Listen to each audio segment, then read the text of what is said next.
हुदा बिजाब द'बालाब द'निफ्राय 7 सिरियाव जेब्ला जोङो नायगोन हुदा बिजाब द'बालाब द'निफ्राय 7 सिरि बेयाव बेबायदि बुंनाय दङ जे न'आव लामायाव जिरायनायाव उन्दुनायाव सिखांनायाव आरो खामानि मावनायाव लागारबो बेफोर आयेनफोरनि बिसय सानज्लायलायदो जानायाव लोंनायाव उन्दुनायाव सिखांनायाव मा खालामनांगौ जोंनि बिमा बिफाफ्रा लागारबो इसोरनि बाथ्राफोरखौ फोरोंनांगौ इसोरनि आयेनफोरखौ फोरोंनांगौ आरो बेबायदियै जोङो मा खालामनो हायो जोंनि गथ'फोरनि जिथु साननाय माइन्ड आरो हार्टस होननानै बुङो गोसो आरो साननायाव इसोरनि बाथ्राफोरखौ जोङो सोनानै होनांगौ आरो दिनै बिमा बिफा जानानै जुदि जोङो गावनि गथ'फोरनो मोजां बाथ्राफोरखौ इसोरनि बाथ्राफोरखौ जोङो जुदि बिसोरनि गोसोआव जुदि जोङो सोनानै होनो हायाब्ला जोंनि गथ'फोरनि खर'आव जुदि जोङो सोनानै होनो हायाब्ला मा खालामगोन संसारानो बिसोरखौ मोनहागोन जोङो इसोरनि बाथ्राजों गावनि गथ'फोरखौ मोनहास'वाब्ला मा जागोन संसारनि बाथ्राफोरा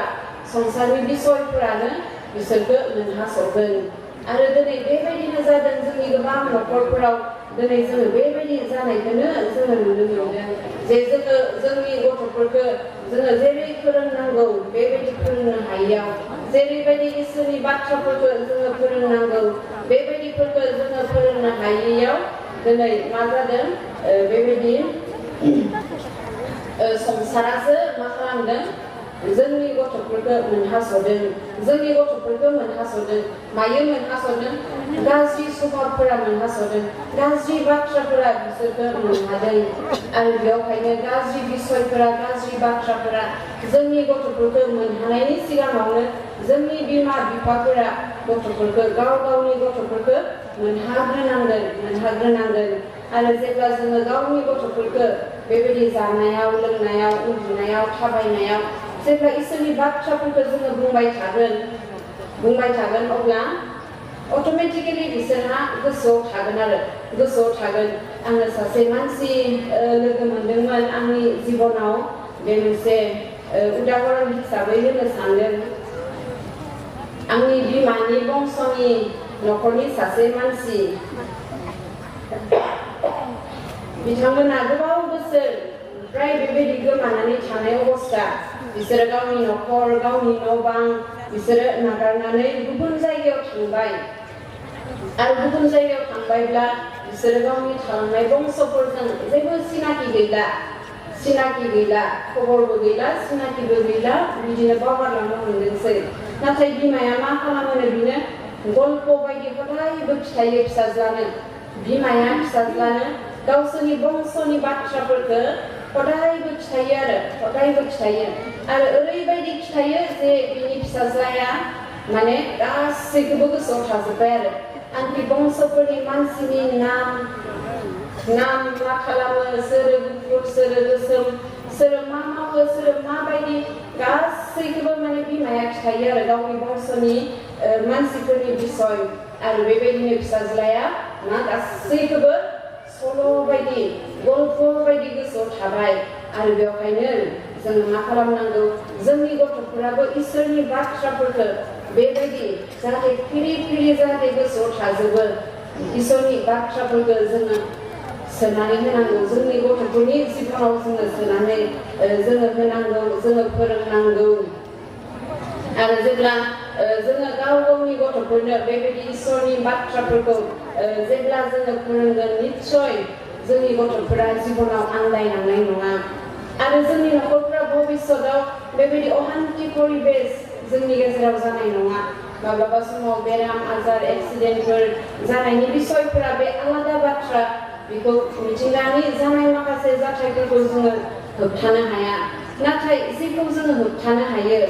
जेखौ जोङो इसोरनि बाइबलखौ फोरोंलांनायनि गेजेरजों जोङो होबथानो हायो बे गासै बाथ्राफोरखौ जोङो मावलांनांगौ आरो बेवहायनो जोङो बेबायदि बिमा बिफा जानानै जोङो जानायाव लोंनायाव उन्दुनायाव गासै समावबो जोङो इसोरनि बाथ्राखौ जोङो फोरोंनांगौ जुदि आंनि निजर घर बा निजर परियालक আমি সদায় তেনেকুৱা সুখী হোৱাটো যদি আমি বিচাৰোঁ দ্বিতীয় বিৱৰণ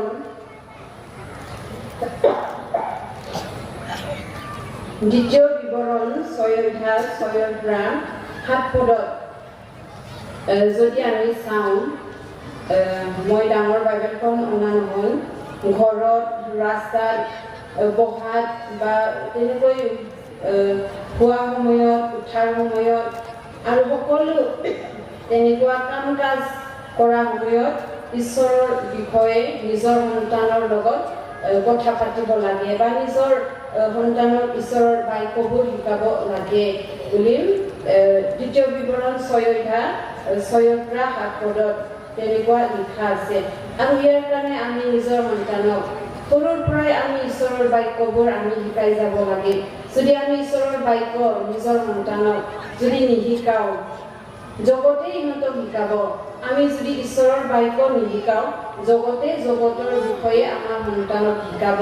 ইয়াৰ কাৰণে জগতে আমাৰ ল'ৰা ছোৱালীক লগ পোৱাৰ আগতে জগতে শিকোৱাৰ আগতে আমি কি কৰিব লাগে নিজৰ সন্তানক সদায় ঈশ্বৰৰ বাক্যৰে আমি ডাঙৰ কৰিব লাগে ঈশ্বৰৰ বাক্যবোৰ আমি নিজৰ সন্তানৰ হৃদয়ত আমি শিকাব লাগে যাতে ইহঁতে মনত থাকি যায় আমাৰ সন্তানবিলাক যাতে ঈশ্বৰৰ বাক্য তেনেকা মনত থাকি যায় আৰু ভাল মানুহ হয় যাতে ডাঙৰ দীঘল হয়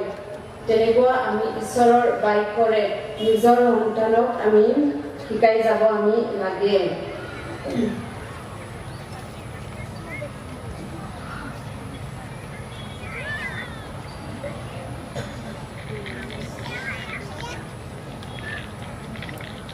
Ephesus babala 12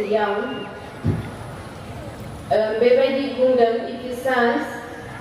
babala 12 बोथोरा गाज्रिखाय खाबुखौ बायनानै ला बोथोरा गाज्रिखाय खाबुखौ बायनानै ला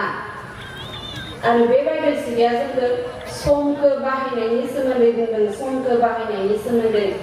दिनै जोङो सम मोनदोंब्ला बे समखौ जोङो माबायदि जोङो बाहायगोन खाबुफोरखौ जुदि जोङो मोनदोंब्ला जोङो जोंनि खाबुखौ जोङो बायनानै लानो रोंदों आरोखि बिमा जानानै जोङो दिनै गथ'फोरनो फोरोंनो सम मोनदोंब्ला जोङो गावनि गथ'फोरखौ जोङो फोरोंनो रोंदों आरोखि जोंनो थाखाय समा जोबोद गोनां आरो बे समा बारग'लाङोब्ला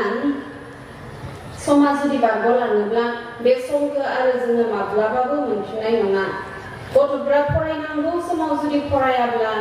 बैसो जानानै आङो फरायगौमोन आङो फरायनायमोनब्ला आङो साख्रि मोनगौमोन बेबायदि होननानै सानफिनब्लाबो बियो खामानियाव फैनाय नङा कारन बे गावनि समखौ बियो बारहोबोखाबाय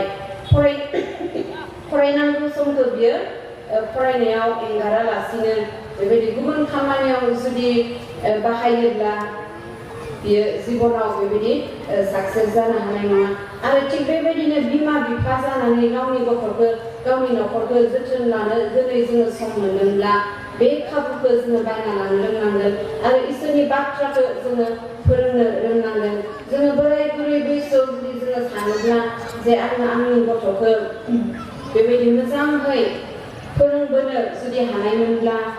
आंनि गथ'फोरा बेबायदि जानाय नङामोन निश्चय जोङो सानसे बेबायदि अनुभव खालामगोन जुदि जोङो दानो फोरोंनो रोङाब्ला उननि समाव जोङो बेबायदि मोनसे अनुभव जोंनि गोसोआव फैगोन आरो बेवहायनो जोङो हदायबो उननि थाखाय जोङो सिन्था खालामनानै खामानि मावग्रा आइजो समखौ मोजाङै बाहायनो रोंग्रा आइजो जोङो जानांगोन Efesia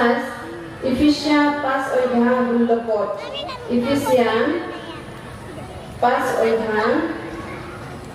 16 पदत কোৱা হৈছে তোমালোকে পোৱা সুযোগবোৰৰ সৎ ব্যৱহাৰ কৰিবা কাৰণ এই কাল মন্দ আমি যি সময়খিনি আমি পাইছো সেই সময়খিনি আমি ভালদৰে ভাল কামত আমি ব্যৱহাৰ কৰিব লাগে যাতে আমি নিজৰ সন্তানক ভাল বাক্যবোৰ আমি শিকাব পাৰো কাৰণ এই কাল মন্দ বুলি কৈছে এই মন্দ কালত যদি আমি সময়খিনি আমি নিজৰ সুযোগখিনি যদি আমি ভাল কামত যদি ব্যৱহাৰ কৰিব নোৱাৰো নিশ্চয় আমাৰ জীৱনত ভৱিষ্যতে অনুতাপ হ'ব যে মই সেইখিনি সময় মই কিদৰে কটালো মই ভাল সময়খিনি পাইছিলোঁ নিজৰ সন্তানক ভাল ঈশ্বৰৰ বাক্যবোৰ শিকাবলৈ কিন্তু মই নিশিকালো শিকাব মই নোৱাৰিলোঁ সেই তেনেকুৱা অনুভৱ ভৱিষ্যতত আমাৰ হ'ব ইয়াৰ কাৰণে আজি আমি যি সময় পাইছোঁ ঈশ্বৰৰ বাক্য শিকাবলৈ নিজৰ সন্তানক বা নিজৰ ঘৰৰ সকলো মানুহবিলাকক আমি এই কাল যদি মন্দ আমি ভাল সময়খিনি সময়খিনি আমি কিনি ল'ব আমি লাগে जोङो माखासे बिमाफोरनि उदाहरण जोङो नायनो माखासे बाइबेलनि नायगोन माखासे सेकुलारनि बिमाफोरनि सोमोन्दैबो जोङो नायनो बे समाव बिली ग्राहामनि सोमोन्दै जों गासैबो मिथियो बिली ग्राहाम सासे गेदेर एभान्जेलिस्ट बिली ग्राहामा 2023 मायथाइनि मादार्स डेआव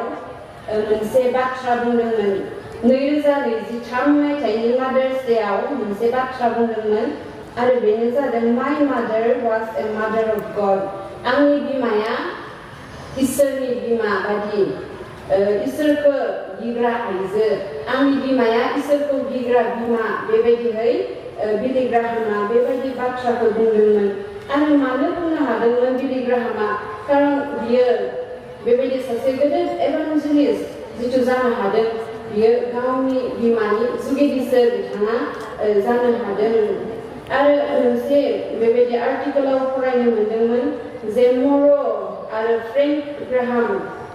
बिली ग्राहामनि बिमा आरो बिफा बिथांमोनहा गावसोरनि गथ'फोरनि थाखाय भिजन सिमां दङमोन आरो बिहेखे बिली ग्राहामनि थाखाय बेबायदि सिमां दङमोन जे बे इसोरनि खामानि मावथों इसोरनि मानसि जाथों होननानै बिसोरहा बेबायदि भिजन बा सिमां दङमोन आरो बेनि उनाव बिसोरो आरज खालामदों गावसोर जि सिमां नुदों जि भिजनखौ नुदों गावनि गथ'नि थाखाय जे गावनि गथ'आ इसोरनि मानसि जानांगौ इसोरनि खामानि मावग्रा मानसि जानांगौ बेवहाय मा खालामदों आरज खालामदों आरो आरज खालामनायनि उनाव मा खालामदों गावनि फिसाज्लाखौ इनकारेज होदों थुलुंगा होदों आरो इसोरनि गाहाम मानसि जाथों होननानै मा खालामदों मोजां ख्रिस्टियान कलेजफोराव बेखौ फरायहोदों आरो जायनि गेजेरजों मा जादों बिली ग्राहामा सासे गेदेर एभान्जेलिस्ट जानो हादों बेयाव मोनथाम बाथ्रा जों नुनो मोनबाय भिजन प्रेयार आरो इनकारेजमेन्ट सिमां नुबाय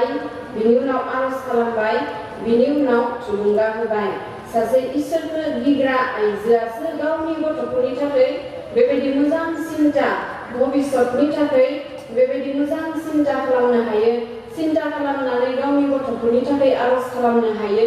आरो गावनि गथ'फोरखौ थुलुंगा होनो हायो बे बाथ्राखौ जोङो बिनि जिबनाव जों नुनो मोनबाय मादार टेरेसानि सोमोन्दै जोङो मिथियो मादार टेरेसानि बिफाहा मोनसे फालांगि दङमोन आरो बे फालांगियानो जादों बिथांमोनहा दावाइनि फालांगि दावाइफोरखौ बिसोरो दाबसे जायगानिफ्राय गुबुन दाबसे जायगायाव बिसोरो फालांगि खालामो आरो बेवहाय बिसोरनि न'आव मा थायोमोन गोबां दावाइफोरा एभेलेबल थायोमोन गोबां दावाइ मुलिफोरा बिसोरनि न'आव एभेलेबल थायोमोन बेवहाय मा खालामोमोननो मादार टेरेसानि बिमाया बेबायदि माखासे दावाइफोरखौ मुलिफोरखौ लानानै गावनि ओनसोलाव थानाय गावनि गामियाव थानाय गैजारोङि गोरिब निखावरि हावरिया जायफ्रा बेराम जानानै थादों लोमजानानै थादों जायफ्रा बेबायदि मोजां ट्रिटमेन्टफोरखौ लानो हायाखै बिसोरनियाव थांनानै ओरैनो फ्रियै मा खालामोमोन मुलिफोरखौ होयोमोन आरो बेबायदिनो